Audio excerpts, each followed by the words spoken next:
Welcome back to The Legend of Zelda: Ocarina of Time. This is part 37. In today's episode, we're actually going to go into the Haunted Wasteland, but before we do, we actually have a couple things to take care of. Starting with the Archery range. Oh, speaking of which, I need Horsey.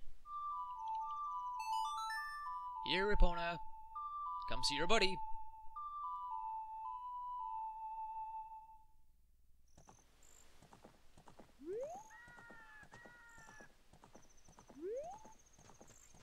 Okay, I hear galloping.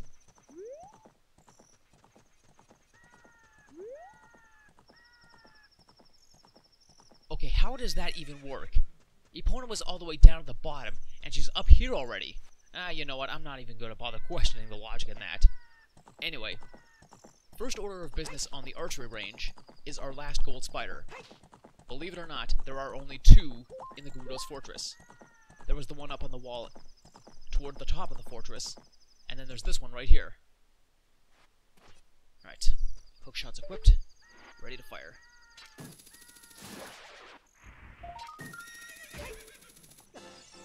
And I guess that works too. Alright, now then. Oh yeah, that's right. If I want to play the archery game... Oops. Yeah, it's only playable during the day, so... I'll see you in a second. Alright, back up to the range.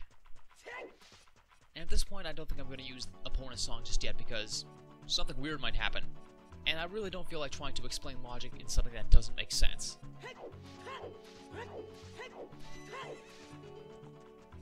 Okay, there's a horse that is not mine. And I don't see a horse that belongs to me, so... I guess I better blow the horn. Call my horsey. And hopefully she comes running.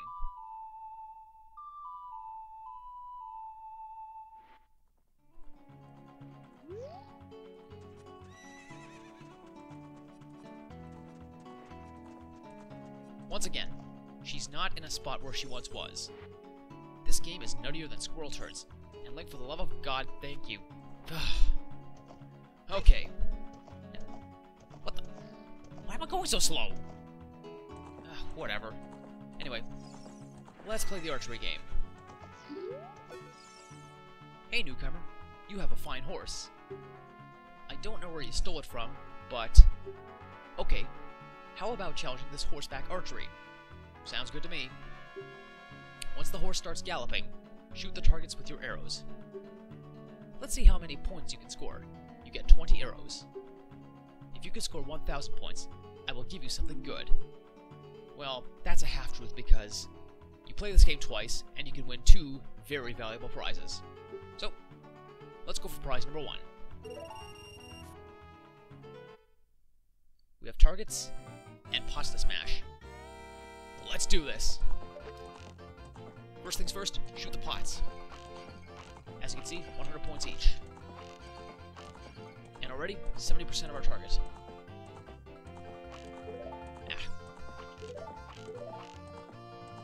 Alright, 850, not bad. Although, if I'm going to be perfectly honest, I can do a whole hell of a lot better than that. But at this point, I can't fail. There we go. A few more, let's make them count. 1520. You know, the sad thing is, I actually met the score requirement for the second prize, but you only get 1 prize at a time. Fantastic! You are a true master. I will give this to you. Keep improving yourself. Well, between you and me, lady, I don't think I need to, but yeah, I'll take it. Prize number 1 is a piece of heart. So yeah, there's that. Okay, with that taken care of, let's get back on Epona. And since you've seen me play this once already, and meet the score requirement for the second prize, I'm just going to cut until I get to the attempt in which I actually get it. Show me your skill again. Alright. A new goal of 1500, and try again. Like I said before, you saw me get 1520, so I'm going to cut to the end of my attempt in which I actually get the score once again. So, I'll see you in a second.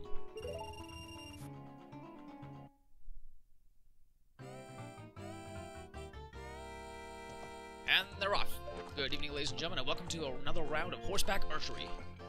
Link is off to a fabulous start, smashing pot after pot after pot after pot. 700 after 7 arrows. That is a good start. Look at that. 10 straight bullseyes. He is on fire, ladies and gentlemen. Okay, he is rounding the target, and he's coming back around for a second pass. It is the moment of truth. Will Link be able to make a perfect score? Only time will tell. Not a perfect score, but he is doing fabulous. 1440, he needs 60 more points to meet the target. And he has done it. 1630 is his final score.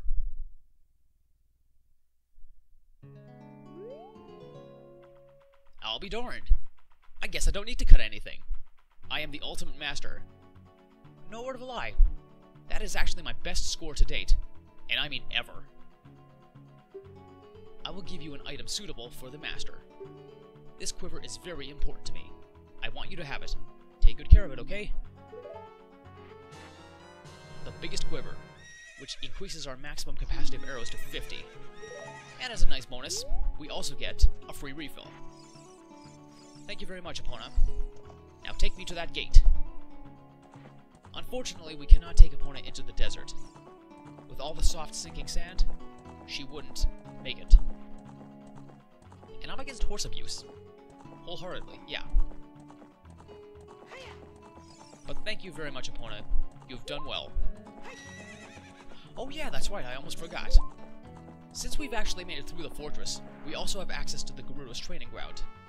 Unfortunately, I don't have all the necessary items to win the prize, so we gotta go to the Spirit Temple first. And in order to get in there, we need to open the gate. There's a Gerudo thief up here which actually works the gate, so we'll have a word with her, and then we'll be on our way. Hey, rookie. Are you going into the desert? I'll open this gate for you, but you can't cross the desert unless you pass the 2 trials. The first trial is the River of Sand. You can't walk across this river. After you cross it, follow the flags we place there. The second trial is the Phantom Guide. Those without eyes that can't see the truth will only find themselves returning here. You're going anyway, aren't you? I won't stop you. Go ahead. Thank you for understanding. And don't worry. I'll take those words to heart, and I will not fail in my quest. Okay, Link. Let's get down that ladder. That's right. A little bit more. Perfect. As you can see, swirling sand. Oh, and there's a sign. I said there's a sign. Haunted Wasteland. If you chase a mirage, the desert will swallow you. Only one path is true. That's true in more ways than you know. Well, I guess since we're in the Haunted Wasteland, I better put that lens back on. She said something about a Phantom Guide, which leads me to believe, and by the way, if you've played this game, you know exactly where I'm going with this.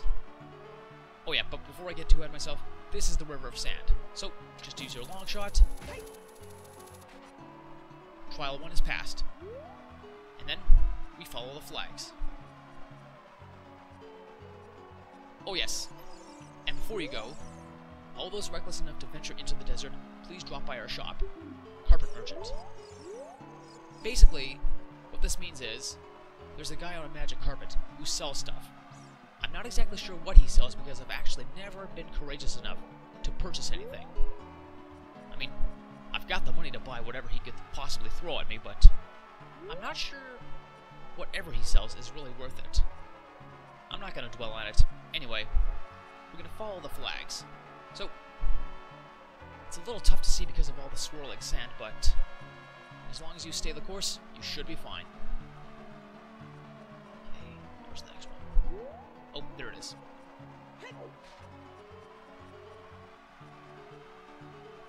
Okay.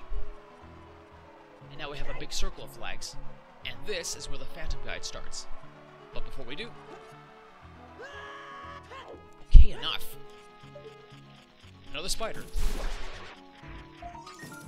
Thank you very much. And as you can see, 2 unlit torches. You know what to do. Din's fire. quick use. And it's as simple as that. And for once, I'm actually going to be able to put use to, yeah, 50 rubies. So, I spent 40, and I get it back. And now to put the Lens of Truth back on. Because obviously, like the Gerudo said, without eyes that can't see the truth, we'll end up back at the fortress. And I have no intent of going back to the fortress. Well, not yet at least.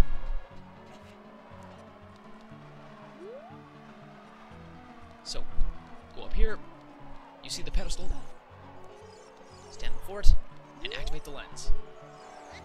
I'll be your guide on your way, but coming back, I won't play.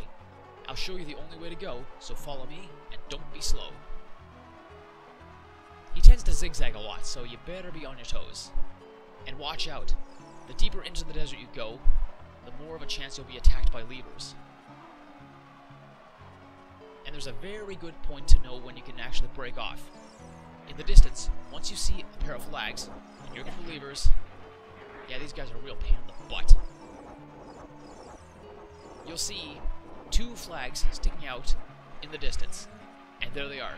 So at this point, I can just walk on straight, and I will not get sucked into the sand. So yeah, the Haunted Wasteland was a waste of my time. And after crossing the desert, we've arrived at our location. Our destination, that is. Welcome to the Desert Colossus. Now look at that. A beautiful carving in the stone. Unfortunately, this place is pretty hairy because, yeah, those levers, and let me tell you, they are very tough to dodge. I saw that crack in the wall, so get my bombs ready. Pulled that out way too soon. Yeah. Okay, okay. Okay, there we go. Don't even try it, lever boy. Another great fairy fountain. Man, I'm switching way too much in this episode. But whatever. At least some good will come of it. There we go. One more for the road. Of course, this isn't our last great fairy fountain.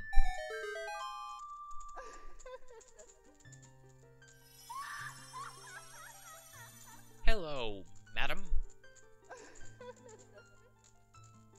How are you doing today?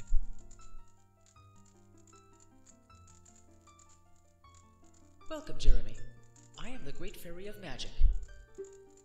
I will give you a magic spell. Please take it. Alright, what do you got for me this time?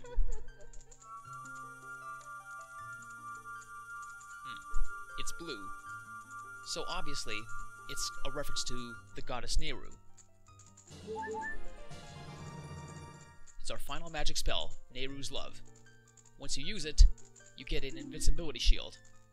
It lasts quite a long time, but it's actually fairly expensive with use of magic power. Nehru's Love is in effect for only a limited time, so use it carefully. When battle has made you weary, please come back to see me. Given how dangerous the Spirit Temple can be, I might just take you up on that. Speaking of which, let's go to that Spirit Temple and check it out. Yeah, we're not even 15 minutes into the video, so I don't see why not. Damn levers! I mean, look at this! They're coming at us fast and furious. I mean, if I want Fast and Furious, I'll watch the Fast and Furious movies, thank you very much. Alright, so here we are, the Spirit Temple. Let's go on in and raise some holy hell. Nice try. These almost actually come to life, so I'm not going to touch them. We have a small hole, but we're too big to fit inside. And we have a block, but this one is so big, we can't even push it.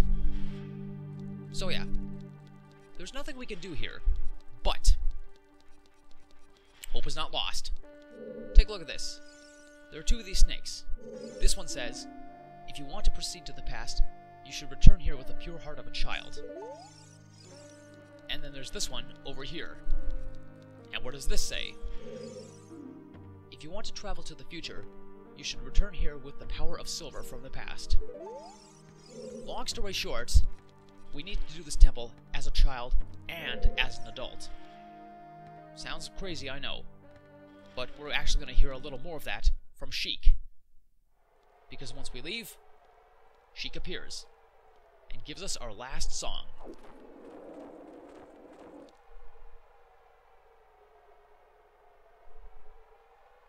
Ah, there you are.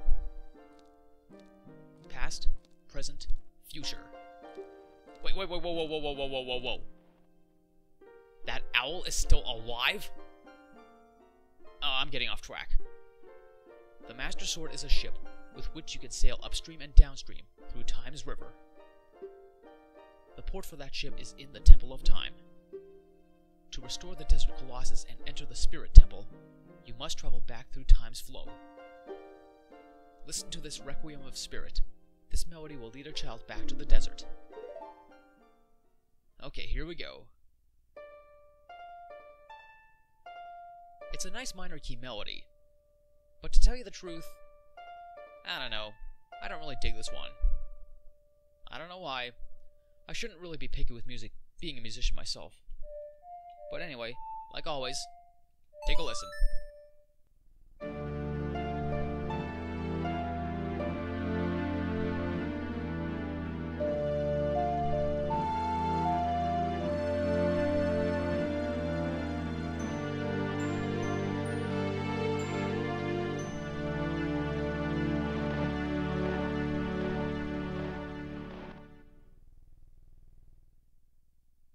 The Requiem of Spirit, our final song. And this time, Sheik doesn't actually give us a send-off. Sheik just disappears in the sand.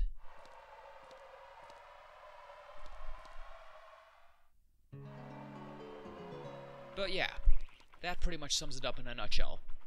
We need to go back in time before we can actually access the Spirit Temple in full. Oh, speaking of which, I better save real quick. And our next stop is the Temple of Time. Let's go. Besides, not only are we going to actually start the Spirit Temple, we actually have some things to do as a child, so yeah, the more we can get done, the better. So here we are back at the Temple of Time. I guess we're gonna call it an episode here. In the next episode, we're going to start taking care of some odds and ends as a child, and eventually, we'll get around to starting the Spirit Temple. So, until next time, folks, so long.